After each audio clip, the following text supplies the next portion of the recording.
தூத்துக்குடியில் அதிகாலையில் பெய்த மழையால் சாலைகளில் மழைநீர் சூழ்ந்ததால் வாகன ஓட்டிகள் பாதிக்கப்பட்டனர்.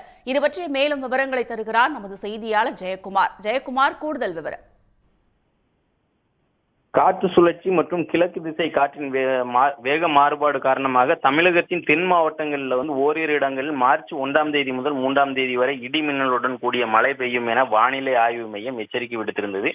இந்த நிலையில் தூத்துக்குடி சிவன் கோயில் மார்க்கெட் வஉசி சாலை, திரேஸ்புரம் உள்ளிட்ட பகுதிகளில் இன்று அதிகாலை 5:30 மணி முதல் 6 மணி வரை சுமார் அரை மணி நேரம் மழை பரவலாக பெய்தது. இதனால் சாலையில் தண்ணீர் பெருக்கெடுத்தது.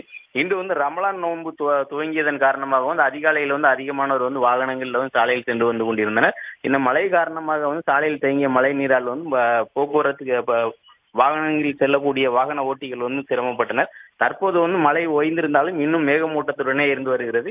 மீண்டும் மழை பெய்வதற்கான வாய்ப்பு இருப்பதால் மக்கள் வெயில் நேரத்தில் இந்த மழை குளிர்ச்சி அடைந்திருப்பது மகிழ்ச்சி அடைந்திருக்கிறார்கள். விரிவான தகவல்களுக்கு நன்றி ஜெயக்குமார். உடனுக்குடன் செய்திகளை தெரிந்து கொள்ள சன் நியூஸ் பெல் ஐகானை கிளிக் பண்ணுங்க.